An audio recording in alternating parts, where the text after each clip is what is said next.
नमस्कार, मेरे YouTube channel पर आपका स्वागत है।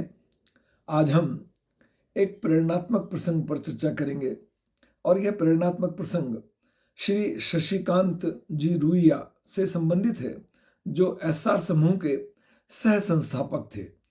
आज का यह वीडियो सबके लिए उपयोगी हो, ऐसा मेरा विश्वास है। सभी विद्यार्थी, चाहे वे किसी संकाय के हों, किसी विषय के हों, उनके लिए यह एक प्रेरणा का कार्य करेगा।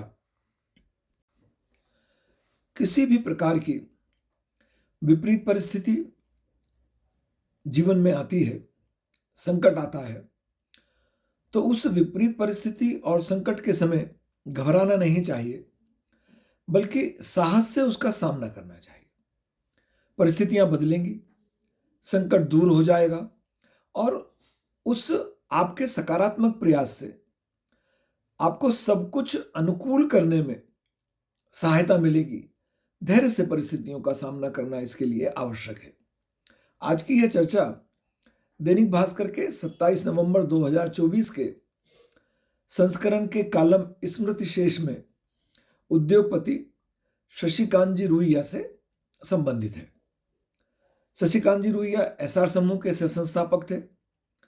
उन्होंने 1969 में स्थापित छोटे से अपने कंस्ट्रक्शन कारोबार से प्रारंभ किया और उसे एसआर समूह में बदल दिया।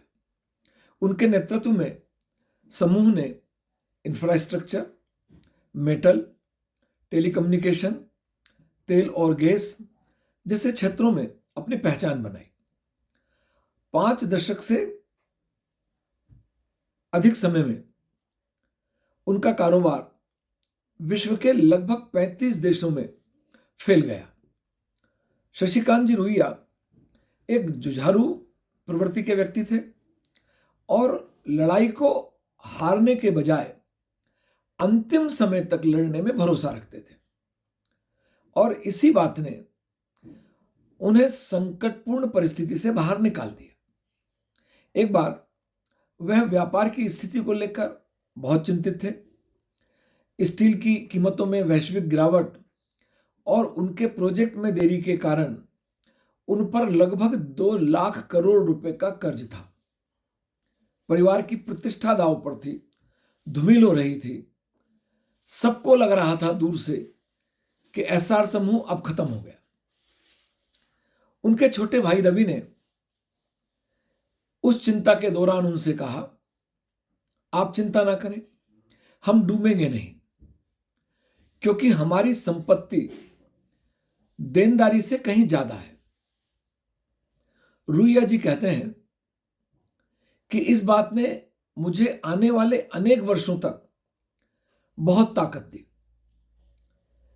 इस बात से हमें यह सबक मिलता है कि कर्ज लेते समय इस बात का ध्यान रखना चाहिए कि हम विपरीत परिस्थिति में उस कर्ज को चुकाने में सक्षम होंगे या नहीं होंगे।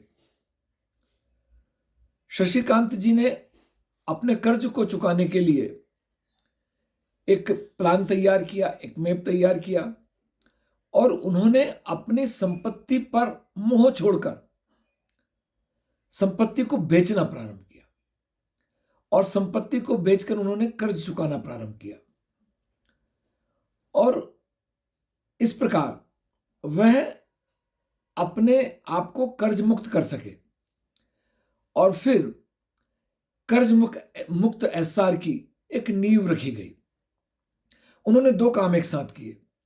नया कारोबार शुरू किया और जो उनका मौजूदा व्यापार था, बिजनेस था, उसे मजबूत किया। उन्होंने कर्ज चुकाने के लिए अपनी संपत्ति बेची, ईमानदारी से प्रयास किए और उस ईमानदार प्रयास से सभी बाधाओं को पार करते हुए अपने आप को पुनः स्थापित किया। वह ऐसा इसलिए कर पाए क्योंकि उन्होंने अपने धन को विदेशों में जमा नहीं किया, विदेशी बैंकों में नहीं भेजा, बल्कि उसका उपयोग देश में विश्व स्तरीय एसेट्स को बनाने में किया, जो संकट के समय उनकी कर्ज मुक्ति का आधार बना।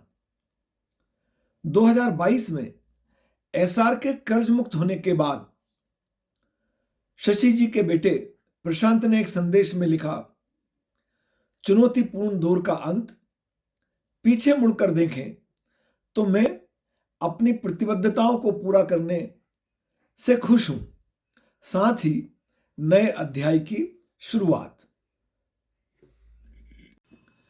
इस बहुत संक्षिप्त प्रेरणात्मक प्रसंग से हमें यह सीख मिलती है कि योजना को बनाते समय विपरीत परिस्थितियों के लिए भी प्रावधान होने चाहिए। जब हम योजना बनाते हैं, सफलता का आंकलन करते हैं, हम सफल होते हैं, हम सफल होंगे, इसका पूरा विश्वास होता है, परंतु विपरीत परिस्थितियां कभी भी किसके साथ भी आ सकती है।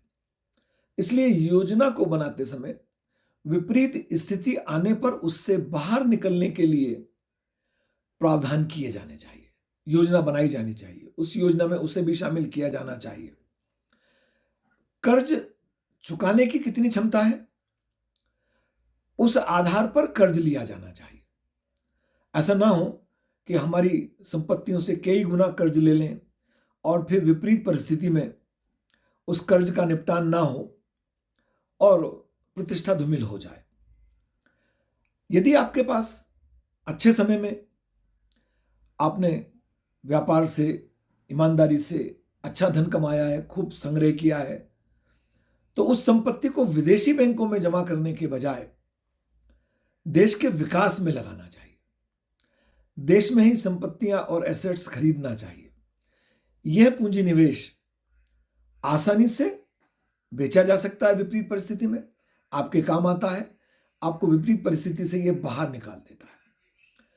और इस प्रसंग की सबसे अंतिम जो प्रेरणात्मक बात है वो है कि चाहे परिस्थितियां कितनी ही विपरीत क्यों ना हो, यदि परिस्थितियों का धैर्य से सामना किया जाए, एक सकारात्मक योजना बनाई जाए उस विपरीत परिस्थिति से बाहर निकलने की, तो बाधाओं पर विजय प्राप्त की जा सकती है, पुनः सफलता प्राप्त की जा सकती है। आपका बहुत धन्यवाद।